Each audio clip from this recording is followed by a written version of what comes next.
Hello, Wellspring. It's good to be back with you again. Today is February 10th, and we'll be reading from Exodus chapter 20. It's kind of interesting that today is the 10th and that we're in Exodus chapter 20 because chapter 20 of Exodus contains the 10 commandments. So we're going to dig into that. I'm going to be reading from the NIV. Let's hear what the word of the Lord spoke to Moses on Mount Sinai. And God spoke all these words. I am the Lord your God, who brought you out of Egypt, out of the land of slavery. You shall have no other gods before me.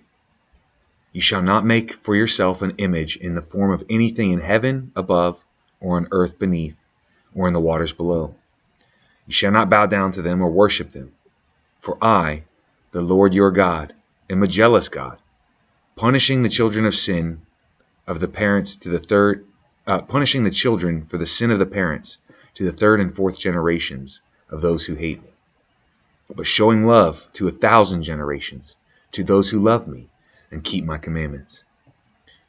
You shall not misuse the name of the Lord your God, for the Lord will not hold anyone guiltless who misuses his name. Remember the Sabbath day by keeping it holy. 6 days you shall labor and do all your work, but the seventh day is a Sabbath day to the Lord your God.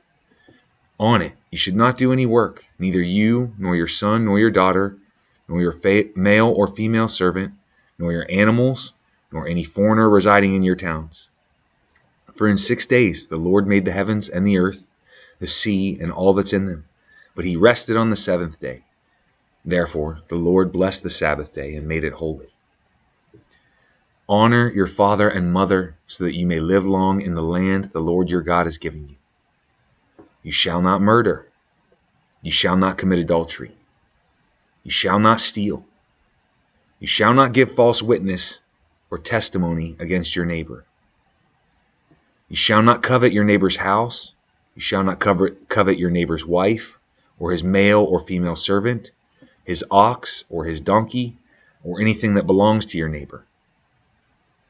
When the people saw the thunder and lightning, and heard the trumpet, and saw the mountain in smoke, they trembled with fear. They stayed at a distance and said to Moses, Speak to us yourself, and we will listen. But do not have God speak to us, or we will die. Moses said to the people, Do not be afraid. God has come to test you, so that the fear of God will be with you to keep you from sinning.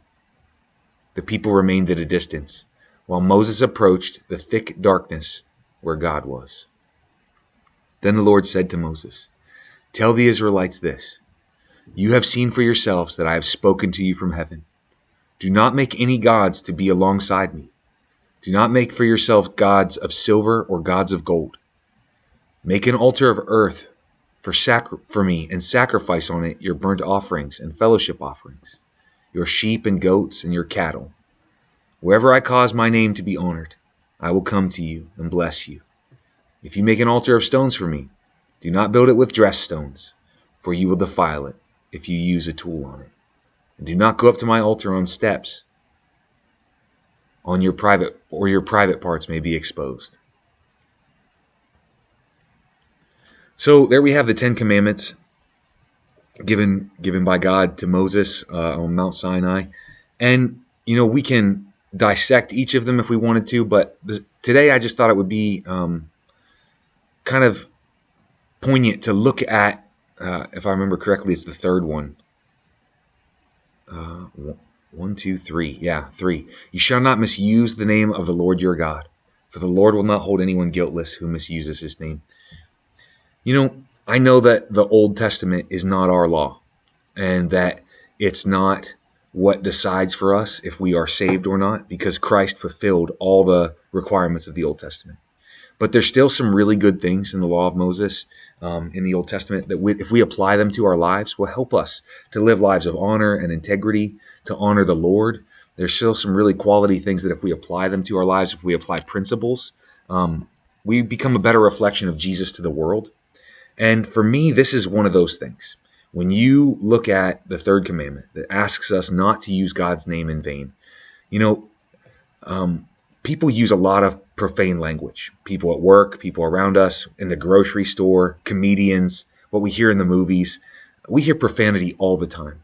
But if I'm honest with you, the thing that bothers me more than anything else is when people take God's name in vain. When they say things like, we use the three letters to represent it, OMG.